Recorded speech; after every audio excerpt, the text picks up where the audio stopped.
Rimantas Greičius. Apsakymų rinkinys Dilgėlynų rojui. Sudužusi žvaigždė. Daug metų dievino savo buvusį klasės vadovą Prūsaitį, jau 20 metus mokytojaujantį Loreta Malcienė. Net lietuvių kalbos specialybę pasirinko todėl, kad Prūsaitis jai dėstė šią discipliną. Iki šiol ji tarsi girdi kaskart pamokos pradžioje jo ištartų žodžius. Ir ties kuo mes praeitą kartą apsistojome? Ir atrodo Loretai, kad jos pamokos niekada nepasieks tokio aukšto lygio, kokio buvo pasiekęs mokytojas. Meistriškai, savitai analizavęs kūrinį ir su mokinių pagalba atrasdavęs jame kažką dar nepastebėtų. O juk tada jis buvo visai jaunas ir nevedęs. Įsimintini liko ir jo organizuoti užklasiniai renginiai. O tuos akinius, kuriuos mokytojas jai, skurstančioje daugiavaikėje šeimoje augusiai 13 metų mergytei, dovanojo supratęs, jog ji trumparegė. Loreta iki šiol laiko garbingoje sekcijos vietoje. Beje, savo vyrui jį išdrįso prisipažinti, kad anuomet į mokytoją nuostabiai aukštinusi ištikimybę buvo vaikiškai įsimylėjusi. Ir štai Loreta subrandino mintį surasti savo bendraklasius ir toje vaikystėje mokykloje, kuri įsiplėtė iki gimnazijos, organizuoti susitikimą, pasikvietus į jį ir buvusį klasės vadovą, kuris tebedėstė lietuvių kalbą ir literatūrą, bet jau Kaune. Po šalį išsibaršiusius bendraklasius surado pati. Nepasiekė į užsienius išplasnojusių. Į Kauną pas mokytoją iškomandiravo savo vyrą Povilą. Pažadėjo Prūsaitis dalyvauti susitikime, o kai Povilas pasakė jam, kad lietuvių kalbos mokytojo specialybę pasirinkusi Loreta tada buvo į jį įsimylėjusi ir iki šiol saugoja jo dovanotus akinius, prisiminime šią mergytę susigraudino. Susitikimas vyko dailiame gimnazijos mūrinuke, o prie senojo 7-metės medinuko, kuriame glaudėsi 2 šeimos, bendraklasiai pavaikštinėjo, parimojo. Smagiai pabendrauta buvo kavinukėje, o išsiskirstant Prūsaitis pakvietė Loretą apsilankyti pas jį Kaune. Apsilankysiu, jei leisite pasidėti jūsų pamokose, atsakė ji. Kai apie įvykusį susitikimą Loreta papasakojo savo direktoriai ir užsiminė apie buvusio klasės vadovo kvietimą, ši nedvejodama atsakė: važiuok, mieloji, išleidžiu tave 2 dienom, dėl pamokų nepergyvenk. Išvyko Loreta į Kauną sekmadienį. Pasitikęs autobusų stotyje, Prūsaitis įkurdino ją viešbutyje. Pasakė, jog pažįstama administratorė priėmė jo viešnią nemokamai. Pakvietė rytoj aplankyti jo pamokose. Atsisėdo jį tarsi vizitatorė, klasės gali ir krūptelėjo, kai pradėdamas pamoką bei kilstelėjęs ant nosies galo nuslydusius akinius, mokytojas kreipėsi į mokinius klausimu. Ir tie, kuo mes dabar praeitą kartą apsistojome? Dingtelėjo mintis. Nejaugi tą klausimą mokytojas visus tuos prabėgusius metus kartoja. Paskui, kai išsikvietęs prie lentos merginą, pateikė jai primityvoką klausimą ir vos nepažodžiui, kaip išdėstyta vadovėlyje, ėmė kalbėti apie vakarų klasiko kūrinį, Loreta pastebėjo, kaip ne vienas mokinys demonstratyviai nusižiovavo. Galėjo nusižiovauti ir ji, nes pasigėdo mokytojo bendravimo su paaugliais, bent užuominos apie diskusiją. Pedagogas auditorijos neišjudino, nesudomino, kalbėjo blankiai, ir jei ne tas seniena dvelkiantis ir ties kuo apsistojom, būtų pagalvojus, kad atėjo į visiškai nepažįstamo ir neįvaldžiusio elementarių pedagogikos reikalavimų mokytojo pamoką. Ir tuoj pat dingtelėjo kitokia mintis. O gal jis per tiek metų tiesiog pavargo ir jau nesugeba kūrybingai dirbti? Jie aplankė dar vieną pamoką. Mokytoja iš anksto perspėkta, kad ją ves savo auklėjamojo klasėje. O baigiantis pamokai, Prūsaitis panoro pasakyti paaugliam, kad viešnia, kuri taip pat mokytoja, jo buvusi mokinė ir auklėtinė, ir paprašė jos tarti jiems keletą žodžių.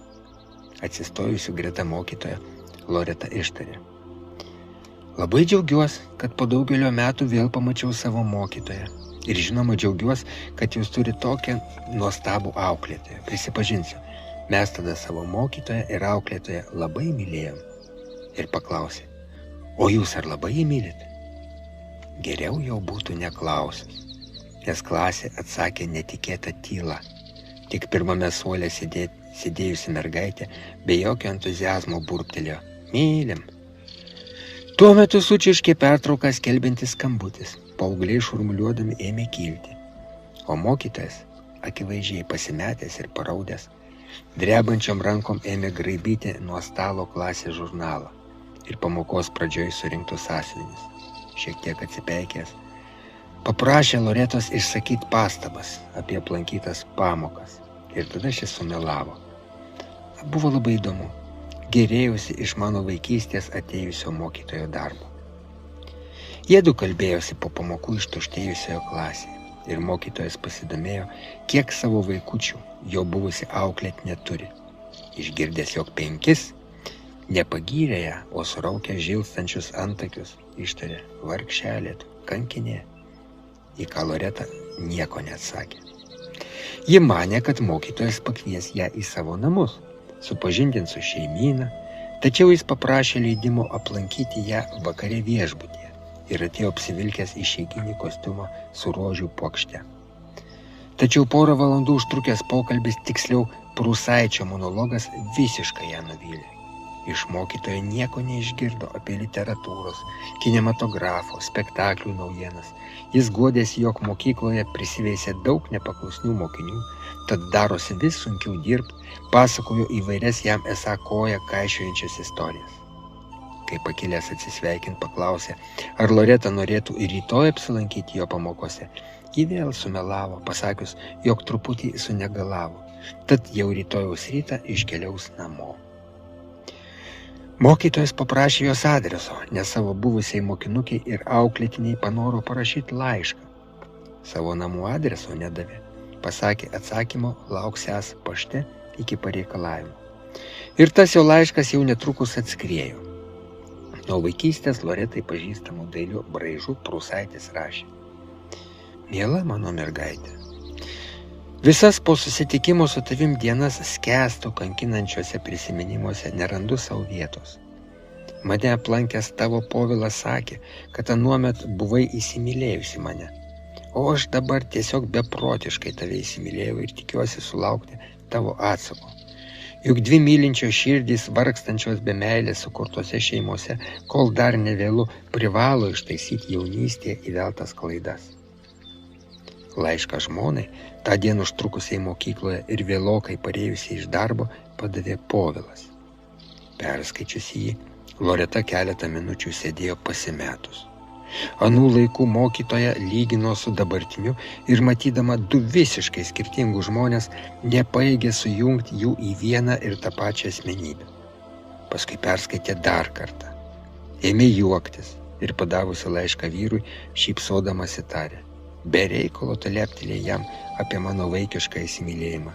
Supranti, jis turbūt galvoja, kad aš ištekėjau ir 5 mūsų vaikučių pagimdžiau ne tave, o jį mylėdama. Ir ką dabar malcy daryti? Gal skirti su tavim? Vėl tikėti ir dar bandyti vaikus gimdyti? O jei rimtai, tai patark, kaip jam atsakyti? Nenorėčiau savo mokytoją įžeisti. Vis dėlto paauglystėje jis buvo mano kelrodė žvaigždė. O jį šeimą turi? Paklausė Povilas. Žmona mokytoja, 2 suaugę vaikai. Ir dabar jis tau perša mintį, kad vedė nemylėdamas būsimo žmonos. Na taip išeina. O gal Poviliuk visai nieko neatsakyt? Ne, laišką jam parašyk. O kaip neįžeidžiant atsakyt, čia jau mano mylimoji filologė ir be vyro patarimų sugalvos. Sugalvojo ir parašė. Bet tai nebuvo atsakymas į mokytojo kliedesius, kaip į mintyse pavadino jo laišką. Žurnalistiniais gabumais pasižymėjusi Loreta sukūrė apybraižą vienas kitam skirti, kurioje papasakoja nuostabio meilės istoriją, nepasakydama, jog tai jos ir Povilo istorija. Popajas brūkštelėjo, mielas mano mokytojau. Šį mano kūrinėlį perskaitykite savo nuostabiems auklėtiniams, Jis ne tik apie meilę, bet ir apie ištikimybę, kurios jūs mus geltonsnapius mokėte. Mane tikrai išmokėte. Ačiū jums už tai. Loreta manė, jog tuo susirašinėjimas užsibaigs. Tačiau kitas atskrėjęs mokytojo laiškas dar labiau ją nuvylė. Jame jis tiesiog purve skandino iš blogiausių moterų savo žmoną. Ir tada į Kauną nuskriejo trumpas Loretos laiškutis. Visus tuos nuo pat vaikystės iki susitikimo su jumis metus nepasiekiamose padangės aukštybėse man švietė kelrodė žvaigždė. Tačiau dėja ir ryškiai spindinčiom žvaigždėm būdinga užgesti. Ir štai ši žvaigždė po mūsų susitikimo krisdama sudužo. Tad liko ji tik jaunutės mergytės atmintyje. Daugiau laiškų iš Kauno Loretos Malcienės pašto dėžutėje neapsilankė. 2022 metai.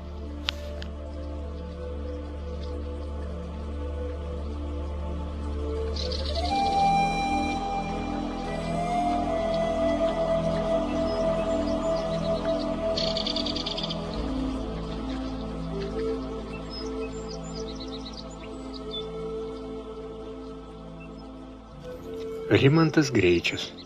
Apsakymų rinkinys Dilgėlynų rojui. Apsakymas Džiudė. Pagaliau išsipildė Prano svajonė turėti vilkšunį. Netikėtai, nelauktai, apsilankiusi anūkė įteikė jam pilką šunytį ir pasakė: tai policijoje tarnaujančios vilkšunės dukrelė, tarnybai ji kažkodėl nebus tinkama. Manau, tavo kiemą saugot kalytė sugebės. Pranui teko girdėti, kad specialistai iškart nustato, ar užaugęs šunytis tiks tarnybai. Netinkamus užmigdo arba atiduoda norintiems paimti. Kalytė žvelgė į jį stebinančiai protingom akutėm. Ir paimdamas bei klostydamas ją, Pranas pasakė: o mudu įrodysim, kad jie apsiriko, tave nurašydami. Žmonos paklausė: ir kokį vardą jai parinksim? Džiudė. Daug negalvojus, atsakė žmona. Kodėl būtent Džiudė? Sutrumpintai Džiulieta. Ji jau dabar gražuolė. Savo dieneles senjorais parvardžiuojami Pranas su žmonele stūmė atokioje sodyboje, prigludusioje prie Nemuno vingio. Upės pro langus nematė, nes nuo pat namų iki kranto ošė miškelis, kuriame augo beržai, drebulius ir ypač daug uosių. Kelios tarp jų įsiterpusios, storokos ir gerokai papuvusios liepos pavasariais vis dar sugebėdavo pasipuošti kvapniais žiedais. Džiudė augo sveika, linksma ir netrukus tapo didžiulė vilkšunė, kurią ypatingai puošė ilga, grakšti uodega. Kai sutuoktiniai išeidavo su ja pasivaikščiot tolėliau, sutiktų žmonės vilkšunė stebino ne tik dydžiu bei grožiu, bet ir mandagumu. Girdėjo Pranas, kad tokios veislės šunis būtina dresiruoti, nes jie gali tapti nepaklusniais kvailiais. Nepažįstamas jam buvo šis užsiėmimas, tad vilkšunė jis viską aiškino tarsi bičiuliai. Ir jis sugebėjo savo šeimininką suprasti. Nupjovė jis miškelyje kartims kelias lieknas drebulės ir pasakė Džiudė: paimk ir nešk namo. Ir jis suprato. Sugriebus dantimis karties torgalį, nuvilko ją į kiemą ir sugrįžo kitos paimti. Prano suskaldytas pliauskas nešiojo į malkinę, tik lyžteldama šeimininkui ranką atsiprašinėjo, jog nepajėgė sukrauti į rietuves. Pasivaikščiot su ją sutuoktiniai dažniausiai eidavo prie Nemuno. Pirmą kartą šeimininko įviliota į vandenį, ji plaukiojo tol, kol jai buvo leista. Jeigu Pranas įmesdavo vandenin pagalį, ji neragindama nuplaukdavo iki jo ir atnešdavo jam. Kai šeimininkas priemenėj nuo kabyklos nuimdavo jos pavadėlį, Džiudė pradėdavo šokti savotišką šokį. Suvokdavo, kad sutuoktiniai eis su ją pasivaikščiot už tvorą aptverto kiemo ribų. Ten prie Nemuno Pranas pavadėlį nusekdavo ir leisdavo vilkšuniai laisvai palakstyti. Jei nematant, dirželį paslėpdavo ir ištardavo: pavadėlį ieškok.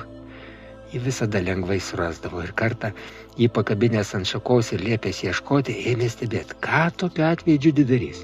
Ir kągi, palakšius, jis sustojo po šaką, pauostė žemę, paskui šelmiškai žvilgtelėjus į šeimininką, pakėlė galvą, pašoko ir nutempė pavadėlį. Taip praėjo 6 metai. Kartą, būdamas mieste, sutiko pranas pažįstamą veterinarą. Pasigyrė turys puikią vilkšunę. Šis paklausė, kiek kartų ji turėjo šuniukų. Išgirdęs, jog nenorėdami jos matyti su ištįsusiais ir grožiai gadinančiais peniukais, sutuoktinį neleido prie jos prieiti jokiam patinui. Veterinaras perspėjo, tai blogai, bičiuli, tu matyt pamiršai, kas yra gamtos šauksmas.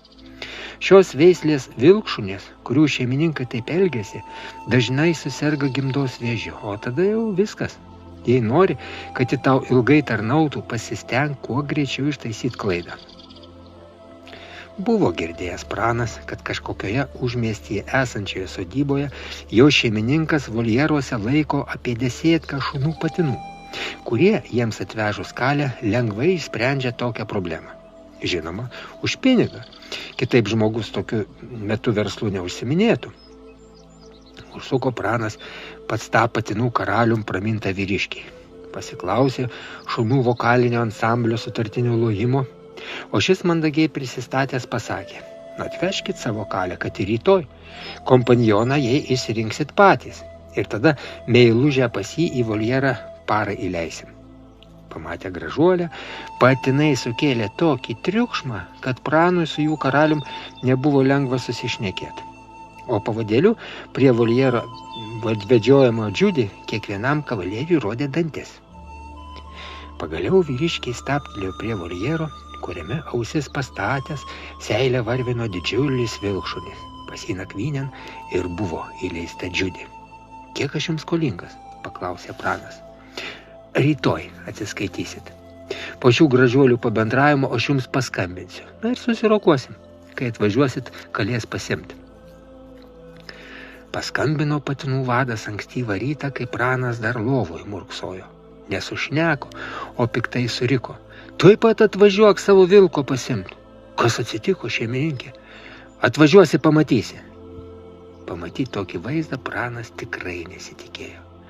Jo Džiudi sėdėjo voljere nuo ausų iki uodegos kruvina, o toks pat kruvinas patinas klaikiai sudraskytų snukiu prieš ją gulėjo gaiždamas. Tavo vilkė sudraskė gražiausia ir pilningiausia mano šunį, užmiršęs mandagumo, sušvokštė patinų karalius. Kiek turiu tamstai sumokėti už nuostolį, pasiteiravo pranas, traukdamas iš kišenės piniginę. Nieko man iš tavęs nereikia, atkirto šis. Pasimk savo plėšikį ir dink iš mano akių. Kai įsivadinęs Džiudi iš voljero, pranas ėmė sekti antkaklį, ji, žvelgdama į gretą stovintį šunų šeimininką, surzgė ir parodė jam dantis. Tada šis vėl suriko. Dinkit greičiau iš čia, kad aš jos daugiau nematyčiau. Kai pranas atidarė mašinos dureles ir paragino Džiudi šokti ant galinės sėdynės, ši nepakluso. Surzgė, pasipurtė. Nuo kailio ant žemės tarsi prisirpusio žemogės pabiro raudoni lašai. Paskui ėmė voliotis ant žemės. Ak, tu mano mieloji, su nuostaba prabilo jis. Tu nenori sėdynės ištepliot, to jau aš tave aprengsiu.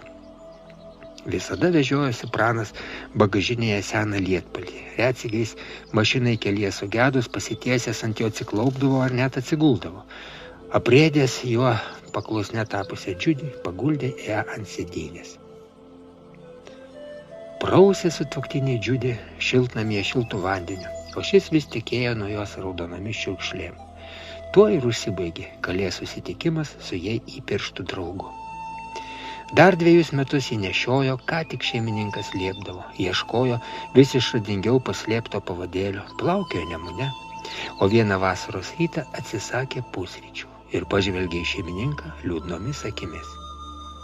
Iki pietų gulėjo Džiudi kieme augusio klevo pavėsyje, paskui atsikėlė ir svirdinėdama priėjo prie laukujų durų, prie ją pasitikusio šeimininko. Kas atsitiko, mieloji?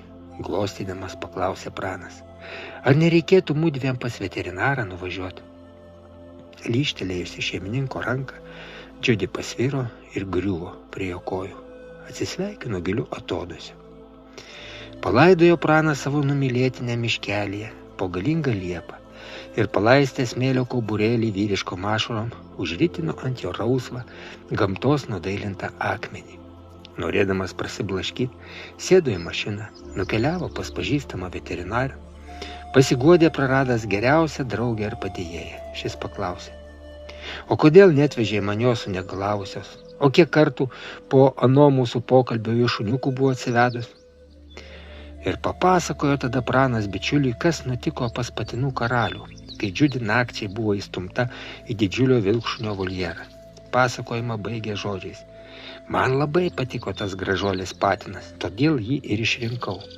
Ką tu pasakei? Nustebo veterinaras. Tau patiko? O tavo mergaitė, jis taip pat patiko? Nu tai kad, sumykė pranas, žmogau mielas, kad tu vedęs tokiuose dalykuose pasireiški kaip dundukas, na aš dar galiu suprast. Bet kur protas patinų karaliaus? Ar galima kalę stumti pas ne jos, o žmogaus parinktą patiną? Sakyk man, kuris iš jų dviejų, tu ar tavo būsimoji žmona, pirmas meilės žodžius išsakėte? O kuo čia dėta mudu su žmona? Gūžtelėjo pečiais pranas. Mes juk apie šunis kalbam. Na žinai, bičiuli, neseniai vienam laikraštyje aš perskaičiau nepažįstamos moters straipsnį. Šuo taip pat žmogus. Iš pradžių mane toks pavadinimas šokiravo, o paskui supratau, į kokias gilias mintis autorė pasinėrė. Ji palietė ir mudviejų pokalbio temą. Tu neatsakei, kuris iš jų dviejų pirmas ištarė meilės žodžius? Na, ji. Aš taip ir maniau. Ji tave išsirinko iš aplink sukinėjusių bernų. Suprask, ir kalė turėjo pati išsirinkti savo partnerį, o tu jai grūdai pas tą, kuris tau patiko. Įgrūdai iš prievartavimo ir sulaukiai jos žiauraus pasipriešinimo. O kaipgi galėjo jį išsirinkti, jeigu visi jie ją pamatė, tarsi pasitelojo? Ją reikėjo ilgiau pavedžioti prie voljerų, bet tokius dalykus turi išmanyti tas jų karalius. Atmink ateičiai, šuo, ypač vilkšunė, labai protingas sutvėrimas. Ji moka mylėti ne tik šeimininką, jai reikia ir kitokios meilės. O kodėl tik 8 metų sulaukusi tavo Džiudi nugaišo, gali neklaust. Aš tada tau sakiau, kas bus, jei neleisi jai turėti šuniukų. Grįždamas, užsuko pranas į mišką, kuriame pušų pavėsiuose žaliavo eglaitės. Prisilaužė glišakių. Kai kieme ėmė juos iš bagažinės, žmona paklausė: ką sumanei? Pavėluotai sužinojau, kad šuo taip pat žmogus. O jeigu taip, reikia nupinti vainiką ir padėti ant Džiudi kapo. Žmona nenustebo. Vainiką pynė jie abu. Įpynė į jį ir tą pavadėlį, kurį Džiudi surasdavo net ant medžio šakos pakabintą. 2010 metai.